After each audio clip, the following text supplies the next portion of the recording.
Assalamualaikum warahmatullahi wabarakatuh. Ketemu lagi dengan saya, Dedi Irawan.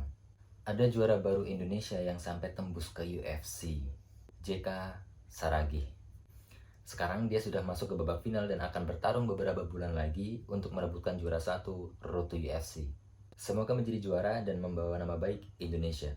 Viralnya sosok JK Saragih, ada sesuatu yang membuktikan kesohihan tentang kalimat berbakti mengundang rezeki, durhaka mengundang petaka. Maksudnya gimana? Dalam podcastnya Deddy Corbuzier, JK Saragih menyatakan bahwa dirinya sangat mencintai keluarganya, terlebih kedua orang tuanya.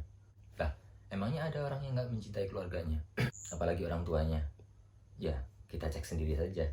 Jadi siklus ini, kalau kita lihat orang-orang sukses, orang-orang hebat, orang-orang yang berhasil, orang-orang yang juara, mayoritas mereka, rata-rata dari mereka, itu pasti mencintai keluarganya, terlebih kedua orang tuanya.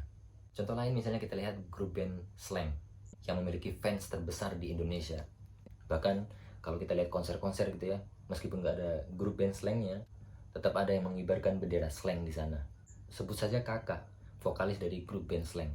Dia juga sangat berbakti kepada orang tuanya. Contoh lain misalnya kita lihat grup band Wali yang punya penghasil ringtone terbesar di Indonesia, bahkan dunia. Mereka juga sangat berbakti kepada orang tuanya. Bahkan saya terdengar cerita gitu ya, bahwa begitu mereka manggung, mereka selalu membawa orang tuanya dan mertuanya. Jadi di backstage, di belakang panggung itu ada orang tua, ada mertua. Saking berbakti kepada orang tuanya. Kita juga bisa lihat di kalangan orang-orang terdekat kita, di sekeliling kita. Anak-anak yang berbakti itu biasanya hidupnya lapang, hidupnya tenang gitu. Nggak pernah ada masalah yang berarti. Biasanya ada masalah sedikit take off, ada masalah sedikit take off. Nggak ada masalah yang berlarut-larut gitu. Biasanya hidupnya itu lapang, tenang gitu. Mungkin kaya, mungkin enggak, tapi yang jelas hidupnya itu penuh keberkahan lah.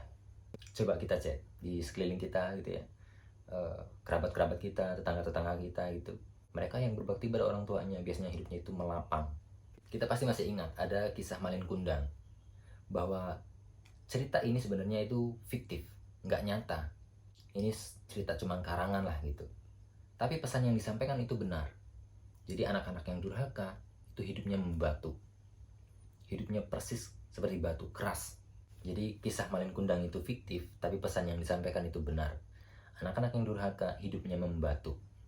Kalau kita lihat dari ceramah-ceramah ustadz gitu ya, dari penuturan-penuturan guru, bahwa durhaka ini nggak melulu, nggak mesti tentang kekerasan sama orang tua, nggak mesti tentang kontak fisik sama orang tua, tapi naik nada suara, kemudian tatapan yang sinis ya, kemudian hati yang menggerutu, itu juga masuk dalam kategori durhaka. Ya cuma mungkin levelnya berbeda gitu. Jadi kayak cabai gitu kan, ada level 1, level 4 gitu. Tapi yang jelas nggak melulu tentang kontak fisik, nggak melulu tentang kekerasan kepada orang tua, tetapi menaikkan nada suara, kemudian memalingkan wajah, kemudian hati yang menggerutu, menggerundal gitu ya, kemudian tatapan yang sinis, itu juga masuk dalam kategori durhaka. Bahkan kita lupa mendoakan, kita lupa memberi sesuatu, kita lupa tersenyum, kita lupa mendengarkan omongannya, itu juga masuk dalam kategori durhaka. Cuma ya itu tadi, kembali ke level itu tadi ya, ada level 1, level 4, kayak sambel gitulah. Nah, karena kita tahu bahwa ridho Allah itu ada pada ridho orang tua, maka kita upayakan untuk mendapatkan ridho orang tua, supaya hidup kita makin tenang, makin lapang. Anak-anak yang berbakti hidupnya bertabur rezeki, anak-anak yang durhaka hidupnya penuh petaka. Belum lagi kalau kita ngomongin tentang mahne dunia, belum lagi kalau kita ngomongin tentang karma, dan seterusnya.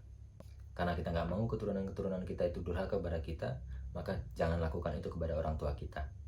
Terlebih, ridho Allah ada pada ridho orang tua. Terima kasih atas segala perhatiannya. Mohon maaf atas segala kekurangannya. Wassalamualaikum warahmatullahi wabarakatuh.